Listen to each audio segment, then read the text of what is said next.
The Big Fuzzy Caterpillar. Author's note. For children, apparently, this parable has a message that is unmistakable. When presented live, the doubting caterpillar has a deep, tired voice. You might even recognize the caterpillar when you read this. Many do. The forest was bustling with life, and underneath the low foliage canopy of the ground cover, the Big Fuzzy Caterpillar was speaking to his group of caterpillar followers. Not much has changed in the caterpillar community. The Big Fuzzy Caterpillar's job was to watch over the group so that all the old ways were kept and respected. After all, they were sacred. Word has it, said the Big Fuzzy Caterpillar between bites of his ever-present leaf meal, that there is a spirit of the forest who is offering caterpillars everywhere some big new deal. Munch, munch. I have decided to meet with this spirit and advise you on what we are supposed to do. Where will you find the spirit? Asked one of the followers. It will come to me, said the Big Fuzzy one. After all, can't go too far, you know. No food beyond the grove. Can't be without food. Munch, munch. So when the big caterpillar was alone, he called out loud for the spirit of the forest, and before too long, the great, quiet spirit came to him. The forest spirit was beautiful, but much was hidden since the caterpillar wasn't known to leave his cozy leaf bed. I can't see your face very well, said the big caterpillar. Come a bit higher, said the spirit of the forest in a kind voice. I am here for you to see. But the caterpillar remained where he was. After all, it was his house, and the spirit of the forest was there by invitation. No thanks, said the Big Fuzzy one. Too much trouble right now. Tell me, what's all this I hear about some big miracle that's only available to caterpillars? Not ants, not centipedes, just caterpillars? It's true, said the spirit of the forest. You have earned a gift that is amazing, and if you decide you want it, I will tell you how. How did we earn it? Asked the Big Fuzzy one, busy with his third leaf since the conversation started. I don't remember signing up for anything. You earned it through your wonderful lifetime efforts to keep the forest sacred, said the spirit. You bet, exclaimed the caterpillar. I do that every day, every day. I'm the leader of the group, you know. That's why you're talking to me, instead of just any caterpillar. Upon hearing this comment, the forest spirit smiled at the caterpillar, although the caterpillar couldn't see it since he had decided not to get off his leaf. I've been keeping the forest sacred now for a long time, said the caterpillar. What do I get? It's an amazing gift, replied the forest spirit. You are now able, through your own efforts, to change into a beautiful winged creature and fly. Your colors will be amazing, and your mobility will startle all who see you. You can go anywhere you wish in the forest by flying above it. You will also be able to find food everywhere and meet new, beautiful winged creatures as well. All this you may immediately do if you wish. Caterpillars that fly, mused the fuzzy one. That's unbelievable. If this is true, then show me some of those flying caterpillars. I want to see them. It's easy, replied the spirit. Just travel to a high place and look around you. They're everywhere, flitting from branch to branch, having a wonderful, abundant life in the sun. Sun? Exclaimed the caterpillar. If you really are the forest spirit, you know that sun is hot for us caterpillars. Bakes us, it does. Isn't good for our hair, you know. Have to stay in the dark. Nothing worse than a caterpillar with bad hair. When you change into the winged creature, the sun enhances your beauty, said the spirit kindly and patiently. The old methods of your existence will change dramatically, and you will leave the old caterpillar ways on the floor of the forest while you soar into the new ways of the winged ones. The caterpillar was silent for a moment. You want me to leave my comfortable bed here and travel to a high place in the sun to see proof?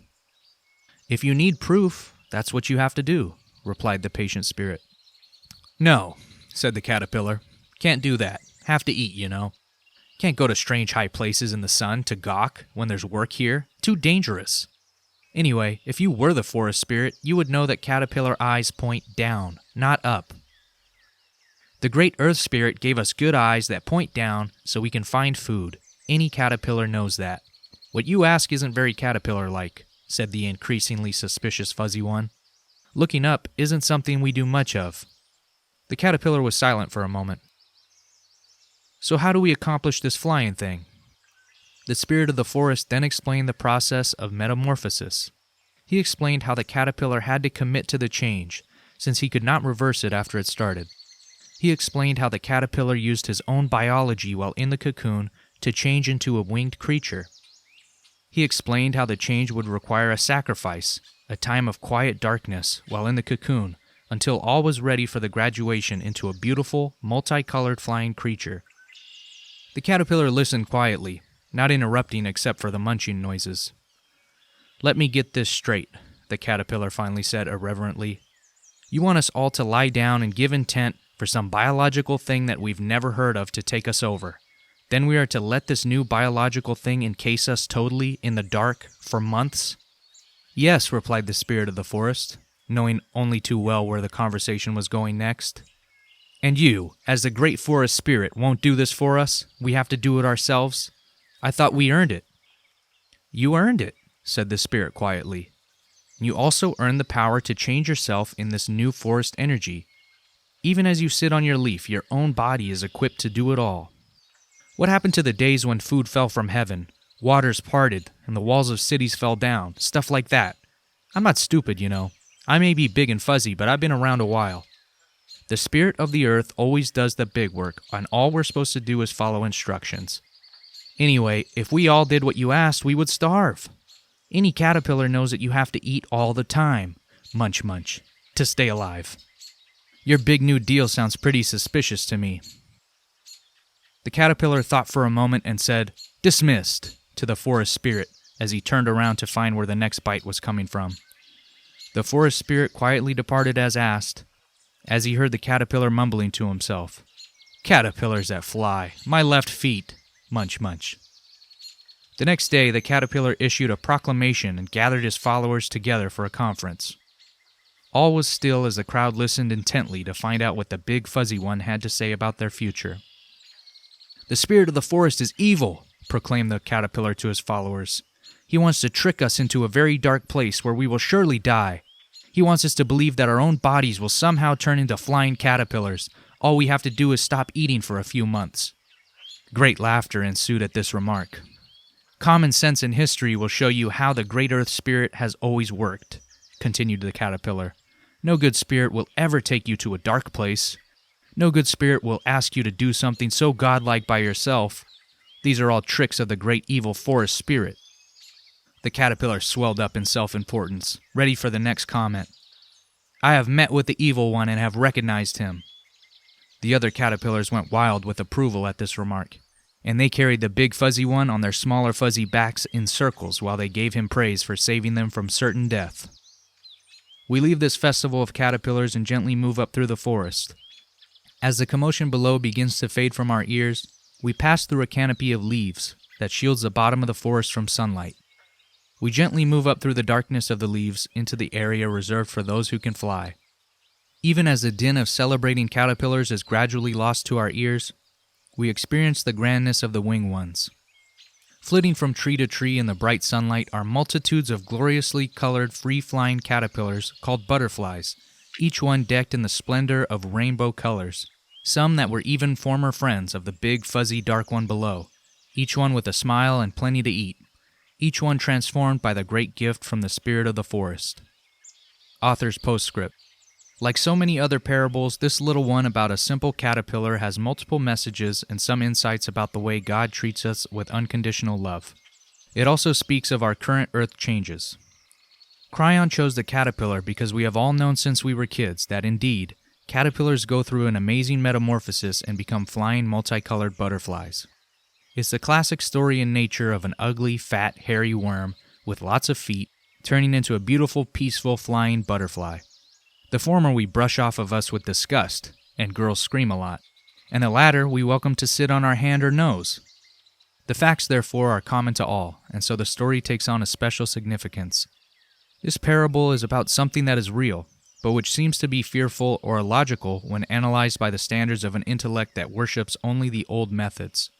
If caterpillars really could think and hold meetings, I guarantee that some would never go into metamorphosis. They would also tend to polarize themselves politically into the ones that did and the ones that didn't, and typically they would probably never look around to see what the ones that did were like. This is because it is absolute human nature to get into a groove and stay there, if it even marginally works for us. Even in the darkest places there is resistance to change, since sometimes we burrow into our holes and surround ourselves with the old ways. Through time, the old ways become sacred, and the new ways become blasphemous. The silliness of a caterpillar rejecting the change into a butterfly, unfortunately, is not unlike what humans do daily. Not satisfied to simply reject spiritual change, some humans form organizations and evangelistically tell all they meet to follow their lead. Somehow it makes them stronger to entrench themselves with others of like minds around them, especially those whom they have convinced. History is filled with tragedy after tragedy of cult leadership and death, and it continues today. How many people do you know who have rejected something new for no reason other than what they have is good enough? Even when presented with gifts, some either feel unworthy to take them or feel it has to be some kind of trick. This is due to fear-based thinking and decision-making that is the staple of old earth energy. In the case of the caterpillar, he was afraid he wouldn't be able to continue his food fetish if he left his abode, even to prove that caterpillars could fly. Metaphorically, this is a way of saying that we make our fear-based decisions that keep us from advancing through faith to the next level of awareness. Some of us won't even make a trip to a meeting or a store or to a friend's house to examine something that another has said is wonderful or amazing. We think to ourselves, it can't be true, therefore it isn't. Then we go on about our business and remain in the dark. How does God treat us when we do this? This parable, along with so many others that Kryon has given, shows us the unconditional love of God. It speaks of the fact that God is here with wonderful information and energy gifts in the new age for those who wish to envelop them. Those who do not are not judged, and best of all, those who decide not to believe are not evangelized. Notice that the spirit of the forest, even though he knew of the caterpillar's mindset, did not defend the new gifts or try to talk the caterpillar into anything. The spirit of the forest simply loved the fuzzy caterpillar no matter what the caterpillar did, and he spoke the truth to him. It was up to the caterpillar to discern if the truth belonged to his life or if he would stick to what worked at the moment. Did you notice that the spirit of the forest asked the caterpillar to do something in order to find the proof? The old methods don't support such a thing. In the old days, proof was always brought to us. Therefore, the caterpillar decided not to look. If there's any sadness in this parable, it is in the fact that the caterpillar leader affected the lives of many surrounding him. He stopped their growth with a fear-based message and kept them from deciding something important for themselves. Many, therefore, would never see the sunlight, the freedom, and the colors.